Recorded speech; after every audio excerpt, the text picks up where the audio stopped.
Jadi bagaimana persiapan menyambut kurikulum baru? Apakah perubahan kurikulum ini serta-merta akan membawa perubahan di dunia pendidikan? Untuk membahasnya, kami sudah terhubung melalui sambungan Zoom dengan Kepala Badan Standar Kurikulum dan Asesmen Pendidikan Kemendikbudristek, Anindito Aditomo. Selamat malam Pak Nino dan juga Pengamat Pendidikan Universitas Negeri Jakarta, Rahmat Hidayat. Selamat malam Pak Rahmat dan juga Pak Nino. Selamat malam. Baik, saya akan ke Pak Nino terlebih dahulu. Jadi apa yang mendasari perubahan kurikulum ini? Targetnya memang apa, Pak?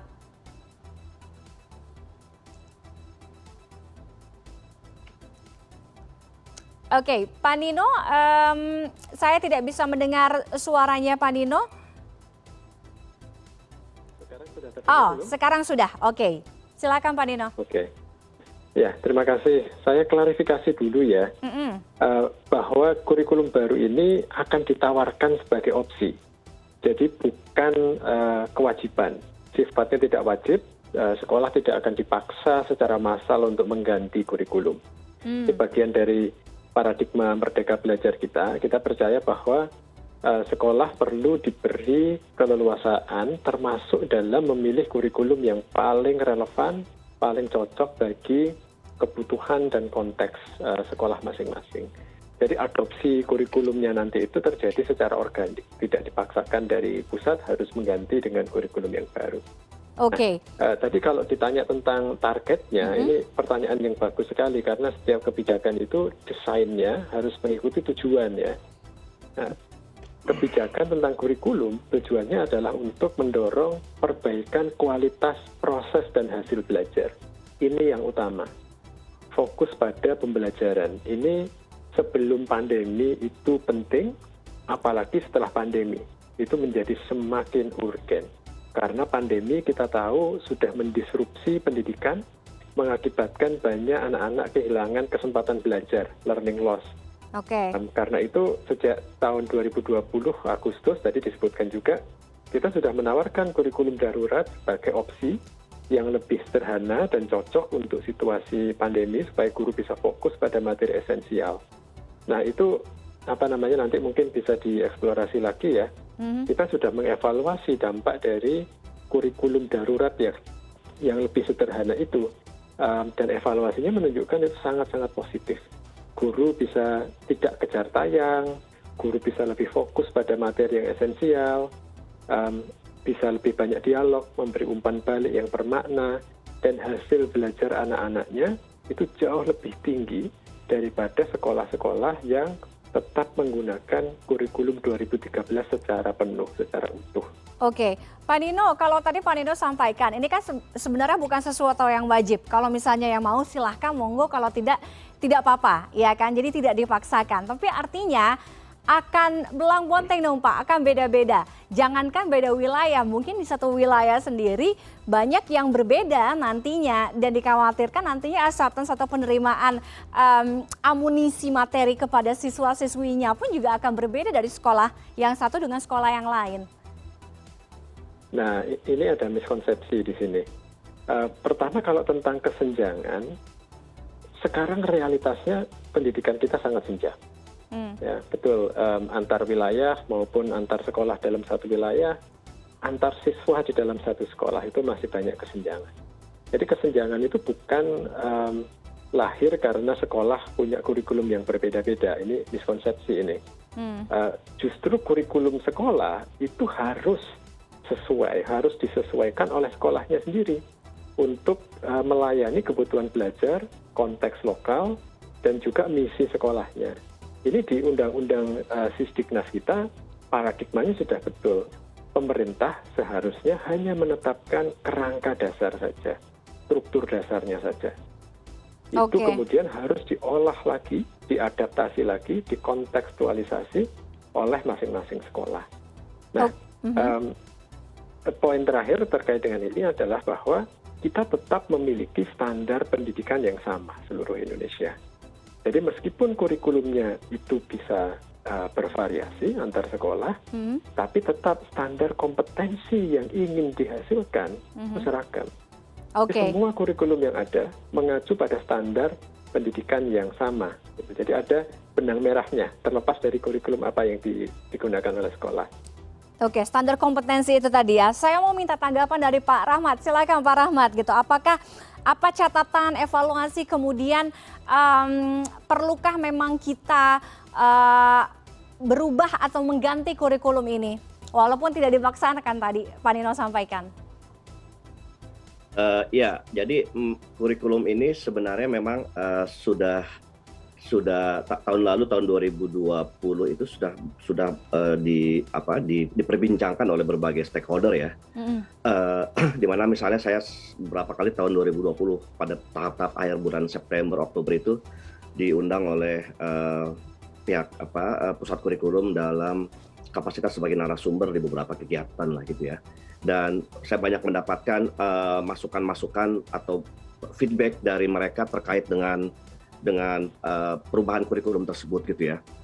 Nah, yang pertama pada saat itu memang yang menjadi masalah adalah dalam pandangan saya adalah sosialisasi yang masih kurang ya, secara intensif di berbagai kalangan gitu ya. Karena dalam proses yang sangat cepat gitu ya, itu dalam waktu sangat cepat itu perubahan kurikulum sangat cenderung dipaksakan saat itu gitu ya. Dan itu saya banyak mendapatkan masukan dari berbagai kalangan, terutama misalnya dari sekolah-sekolah dan dari beberapa asosiasi guru ya saat itu.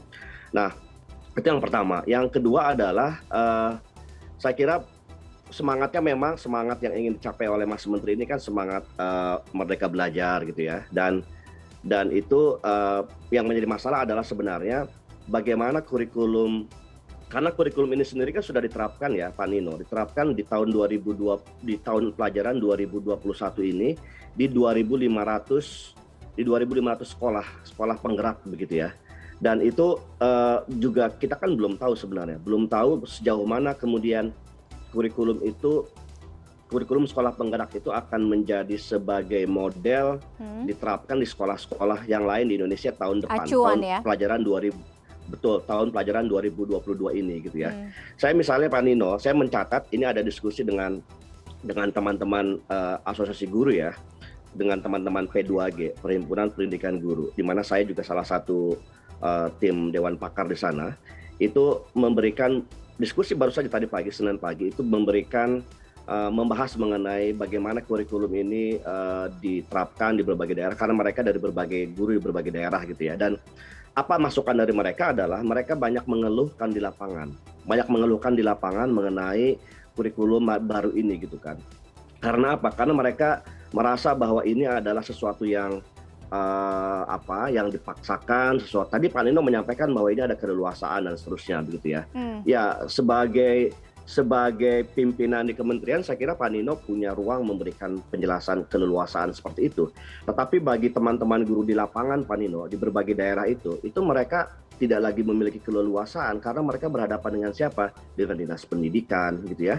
Dinas pendidikan berhadapan dengan kepala daerah, dengan bupati, dengan wali kota, atau misalnya dengan kepala dinas di provinsi, misalnya begitu ya. Oke. Nah, ini kan menjadi masalah yang juga harus dipikirkan jangka panjang ke depan, bahwa kalau kita mau bicara mengenai konsep merdeka, kalau kita mau bicara mengenai konsep keleluasaan gitu ya. Nah, ini kita harus berbicara rentang birokrasi, rentang otoritas pendidikan yang dalam konteks pendidikan Indonesia itu kita berbicara dalam level struktur gitu ya, struktur pendidikan gitu. Nah, ini yang saya kira harus dipikirkan ke depan gitu ya. Baik. Belum catatan yang lain ya. Catatan yang lain misalnya adalah mungkin satu-satu Pak Rahmat. Misalnya, oke, siap. Saya akan minta tanggapan dari Pak Nino dulu. Pak Nino, alih-alih tadi keleluasaan, tapi kalau Pak Rahmat sampaikan temuan di lapangannya, apa yang disampaikan justru sebaliknya. Ya kan, apa mungkin karena sosialisasi itu tidak sampai, dan bagaimana penerapan kurikulum yang di 2.000 lebih sekolah penggerak ini bisa menjadi acuan? Ya, satu hal saya setuju dengan Pak Rahmat, pentingnya komunikasi dan sosialisasi. Nah, ini memang pekerjaan yang besar dan harus kita lakukan bersama-sama. Kami justru tidak ingin mengulangi cerita masa lalu yang disebutkan Pak Rahmat tadi. Karena itu kami dalam mengembangkan kurikulum yang baru ini, menerapkan dahulu secara terbatas, melakukan uji coba secara terbatas pada 2.500 sampai 3.500 bendara sekolah penggerak dan SMK PK. Uji coba itu justru menjadi langkah yang kehati-hatian, mencerminkan kehati-hatian kami sebelum kita luncurkan secara nasional, kurikulumnya kita uji coba dulu.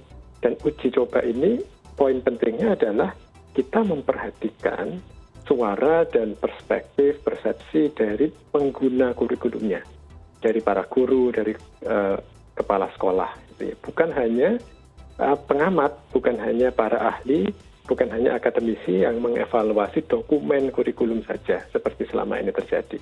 Yang kita lakukan justru kita mendengarkan suara guru, suara kepala sekolah, kurikulumnya apa yang perlu dievaluasi, apa yang perlu diperbaiki sebelum kita luncurkan, kita tawarkan. Dan poin kedua adalah tadi kita tidak memaksakan, kita akan menawarkan ini kepada sekolah-sekolah yang berminat, sekolah-sekolah yang percaya pada konsepnya. Kalau mereka ingin mengadopsi, kita akan bantu siapkan pelatihan-pelatihannya, kita akan dampingi Pemdanya untuk membantu sekolah menerapkan kurikulum yang baru. Jadi ini berdasarkan prinsip kehati-hatian dan evaluasi. Poin terakhir tadi disampaikan Pak Ahmad, ada suara-suara guru yang tidak puas gitu ya. Kalau mau bicara data, kami sudah melakukan survei kepada 8.000 lebih guru dan kepala sekolah pengguna kurikulum baru ini di 2.500-an sekolah tadi. Dan overwhelming, suaranya sangat positif gitu ya. Jadi pasti banyak kebingungan pada awalnya, ini menantang sekali, tetapi overwhelmingly positif merespon kurikulum ini sebagai kurikulum yang mendorong mereka fokus pada pembelajaran karakter, pembelajaran kompetensi dasar yang lebih penting daripada kejar tayang mengejar materi yang sangat banyak, sangat padat gitu, dibandingkan di kurikulum sebelumnya. Pak Rahmat, singkat saja terakhir dengan tadi Pak Nino sampaikan bagaimana kesiapan dan apa yang harus dipersiapkan jika walaupun nantinya semua memilih untuk masuk ke kurikulum baru ini atau mungkin sebagian besar. Ya, artinya bahwa kita kan berbicara pendidikan itu berbicara dalam konteks keindonesiaan ya, secara luas bahwa Indonesia secara geografis memiliki daerah-daerah yang tersebar di kota, pedesaan, dan seterusnya begitu kan. Nah, oleh karena itu maka menurut saya sebenarnya artinya kalau mau barangkali kalau diterap mau sekolah model itu kan mungkin sekolah-sekolah yang dari 2.500 itu kan belum menggambarkan sekolah Indonesia secara keseluruhan yang tersebar di berbagai daerah itu menurut saya. Nah, maka sebenarnya kalau ini kemudian kita bicara lebih jauh lagi, maka menurut saya adalah ini perlu sosialisasi, perlu pemahaman yang lebih mendalam mengenai perubahan kurikulum ini sebenarnya gitu ya, atau rencana di 2022 ini akan diterapkan secara nasional. Bahwa tadi sudah disinggung mengenai kesenjangan itu sebenarnya. Kalau kita mau bicara misalnya di daerah-daerah di kota-kota besar, misalnya sekolah-sekolah di kota-kota besar, mungkin tadi yang disampaikan oleh Pak Nino itu bisa di atas kertas ya, bisa berlangsung misalnya keleluasaan dan seterusnya. Tapi kalau kita bicara dalam konteks yang lebih real sebenarnya ya, di sekolah-sekolah yang di daerah-daerah pedalaman, daerah-daerah perbatasan, daerah-daerah yang tidak mendapatkan akses informasi, internet dan seterusnya. Nah, ini kan saya kira juga menjadi problem yang harus dipikirkan ke depan. Artinya pemerataan itu ya, tadi boleh. Ya. Betul bahwa ada data survei dari Pak Nino ya itu silakan. Tapi kalau misalnya saya dalam beberapa tugas-tugas di daerah-daerah gitu ya, dalam kunjungan ke daerah-daerah dan banyak berdiskusi dengan teman-teman guru di daerah, itu apa yang disampaikan oleh pihak kementerian itu berbeda dengan apa yang dijelaskan oleh Dinas Pendidikan Provinsi, Dinas Pendidikan Daerah hingga nyampe ke sekolah. Nah, ini kan permasalahan yang tadi saya sebutkan sebagai rentang birokrasi yang memang bermasalah di situ. Baik, Pak Rahmat. Artinya bahwa sebenarnya kita berhadapan dengan tingkat praktek di lapangan yang mereka belum siap sebenarnya sejauh itu sebenarnya gitu. Mudah-mudahan pemerintah dalam hari ini Kementerian Pendidikan bisa membangun komunikasi sehingga sosialisasinya lebih jelas. Kalau untuk perubahan yang lebih baik, mengapa tidak ya? Jadi untuk perubahan asal jangan sampai membingungkan itu tadi, tidak ada pemerataan di sana. Terima kasih Pak Nino dan juga Pak Rahmat sudah bergabung dengan CNN Connected malam hari ini. Selamat malam Bapak-Bapak, sehat selalu. Selamat malam. Usai jeda kami kembali dengan informasi 40 migran termasuk diantaranya 6 anak nekat menyeberang menuju Inggris di tengah suhu beku hanya dengan menggunakan perahu karet. Sesaat lagi.